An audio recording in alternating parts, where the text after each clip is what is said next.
Natapos na naman ang isang semester ng aralan ng ating mga mag-aaral. Karamihan sa mga senior students ay humantong na sa kanilang graduation season.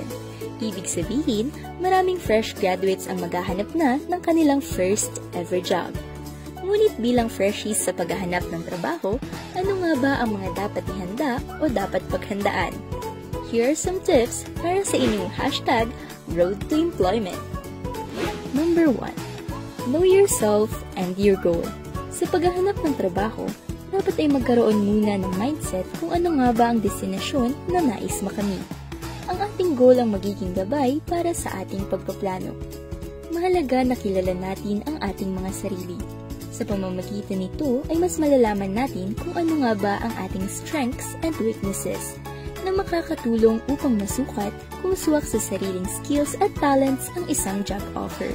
Number 2. Master your soft and hard skills. Bilang mga fresh graduates, ang foundation ng paghahanap ng pinakaunang trabaho ay ang edukasyon, skills at talent na meron sa atin. Ang soft skills o kakayahang pangkatauhan ay ang kakayahang makipagkapwa-tao. Dito makikita ng mga employers ang iyong kakayahang makisama sa iyong kapwa o teamwork. Ang hard skills o kasanayang technical naman ay ang mga kasanayan na makikita sa gawa. Ang dalawang skills na ito ay nararapat na ma-master dahil ito ang mga hinahanap ng mga employer. Number 3. Do your research. Huwag basta apply ng apply. Mas mabuti na magbasa muna ng mga detalye tungkol sa kumpanya na may job vacancy. Sa paraang ito ay makakaiwas sa anumang job scam o employment frauds.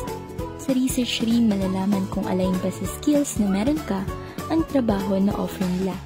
Maaari rin ipagkumpara ang mga offer sa iba't ibang kumpanya upang malaman kung sino ang may best offer. Number 4. Prepare your documents. Ihanda ang mga dokumento na kailangan sa pag-apply tulad ng application letter, resume, personal data sheet at iba pang attachments.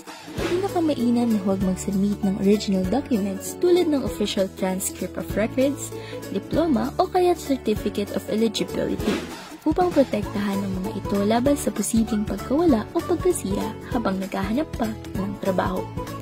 Mainam na ilabas lamang ang mga ito kapag humingi ng verifikasyon ang employer.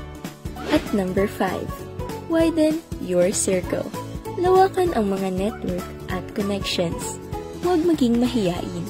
Maaring magtanong sa mga kakilala kung may mga alam ba silang trabaho na related sa hinahanap mo.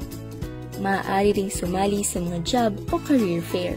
Dito maaaring magkaroon ng practice patungkol sa interviews at maaaring magkaroon ng mas malawak na pananaw sa mundo ng pagtatrabaho.